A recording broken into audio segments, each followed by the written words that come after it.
Welcome to Pick Up and Deliver, the podcast where I pick up my audio recorder when I step off the train and deliver a show to you while I walk home. I'm Brendan Riley.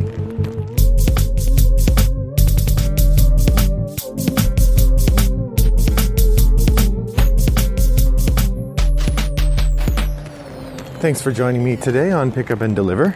It is a Tuesday afternoon, very gloomy here in Chicago. It's a gray, overcast, rainy kind of day, not a fun one. For today's podcast, I thought I would talk a little bit about what people enjoy in games. So this conversation was inspired by something I read on Board Game Geek.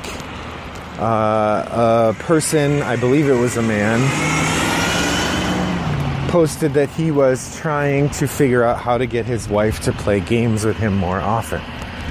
And there were two threads there that I wanted to talk about.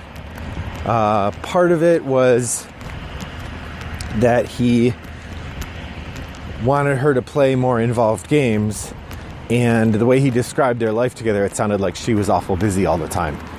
Apparently they have 5 children, and she's the primary caregiver for those 5 children, and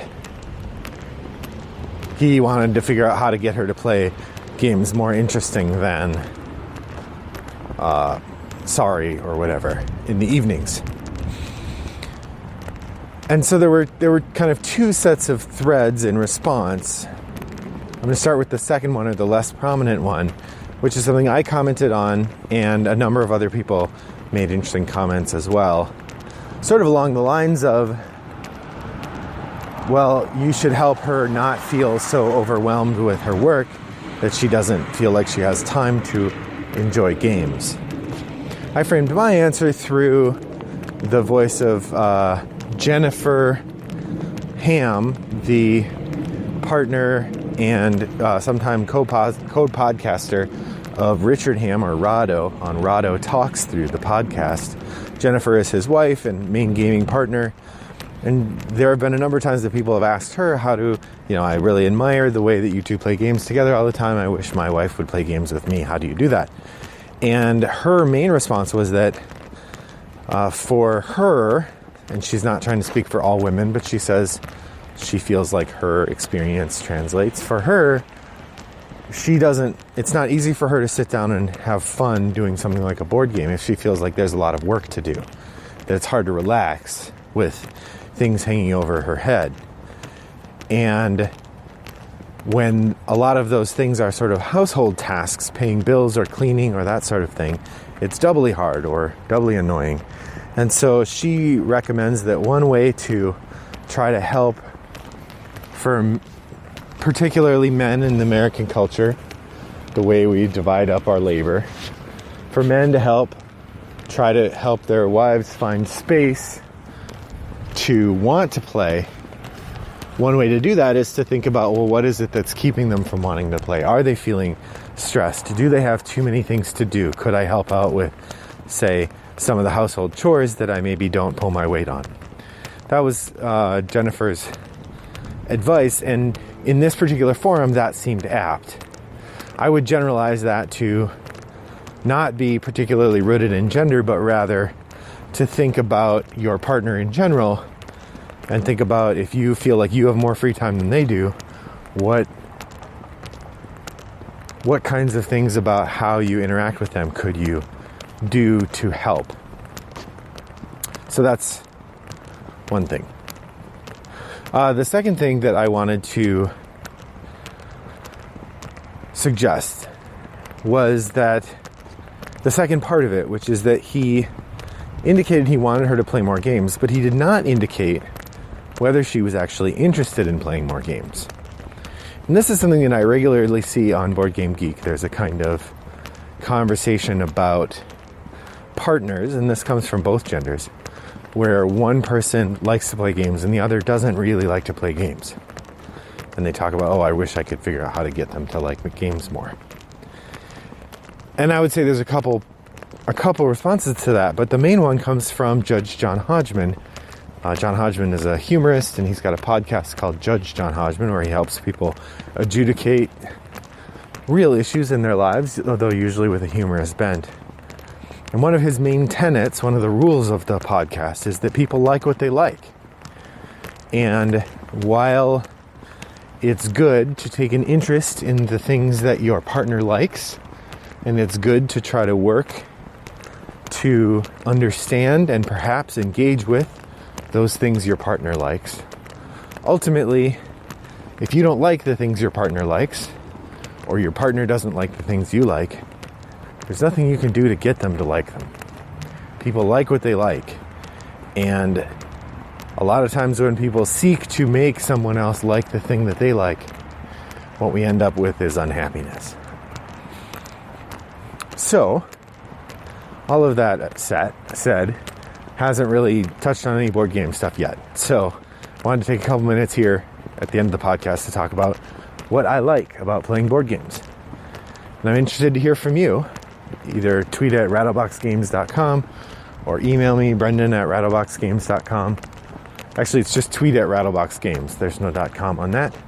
But you could email me at brendan@rattleboxgames.com or find me on Board Game Geek, where my username is wombat929. And let me know, what are the things you enjoy. So here are some of the things I enjoy. I really like laughing when I play a game, both myself and other people. And for me, the purest expression of that joy, of that kind of laughter, is the simple party game Happy Salmon. If you haven't played Happy Salmon, do yourself a favor and go get it. If you order it online, it's about $10 or $12. In the store, it's $15, I think. It's a very simple game. You and 5 other people. I usually play with the full complement of 6, but you can play with as few as 3, I guess.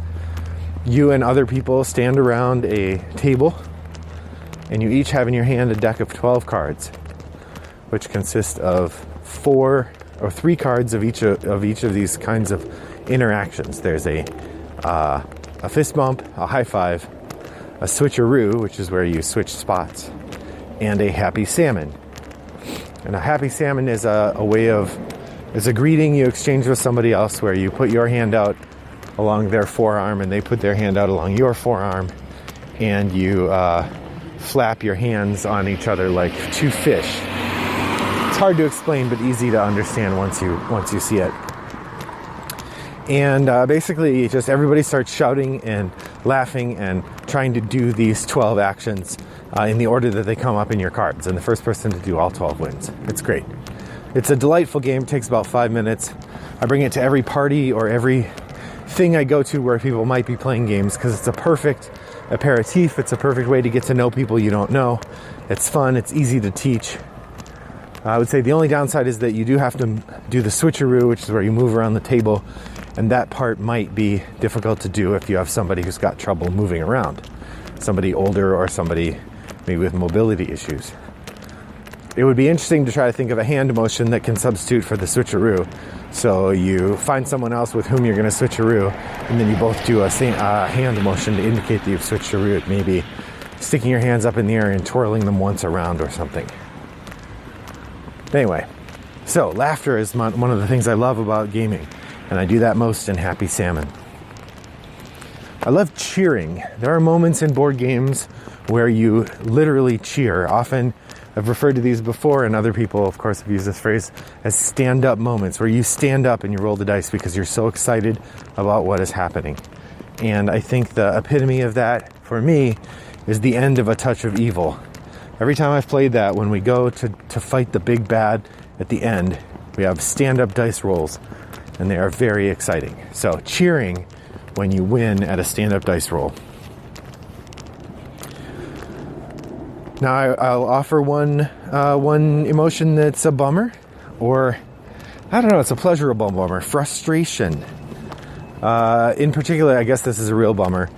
There are certain dice games where they give you plenty of opportunity to ameliorate bad luck. I'm thinking here of like the Doctor Who, Time of the Daleks game, or Elder Sign. Both of these are really good games. They have a significant amount of luck, but you can ameliorate that luck without too much effort. If you're hearing weird sounds, it's because it started raining. We'll see how this turns out. And I like games that have a lot of luck. What I don't like, at least a dice rolling game, what I don't like or I find really frustrating, is when you do all the work together, all the stuff you need to ameliorate a bad roll, and you do like 6 bad rolls.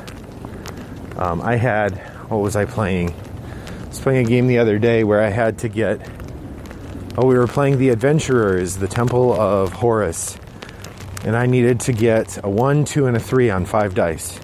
3 turns in a row, I failed 5 rolls to get 1, 2, 3 on the 5 dice. That was really frustrating. So I don't like that frustration feeling, but I guess it comes with dice. Another feeling I enjoy is sort of panic. Real-time games like Escape Curse of the Temple are good at infusing a kind of panic in you that's a pleasurable experience.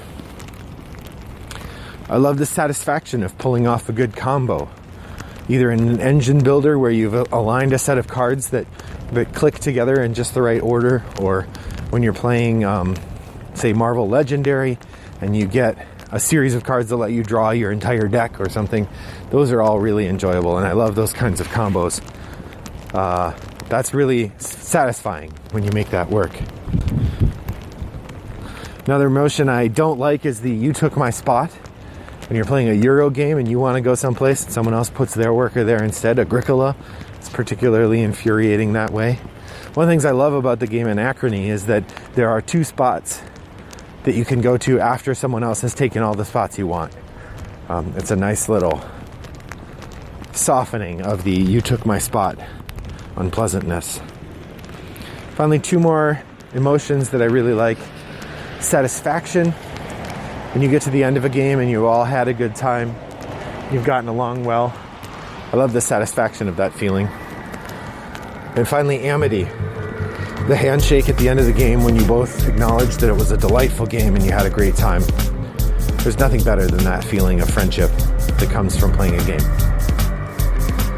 Well, that's it for me today. I hope that your next walk is a little bit less rainy, but it's just as pleasant as mine. Have a good day. Bye-bye.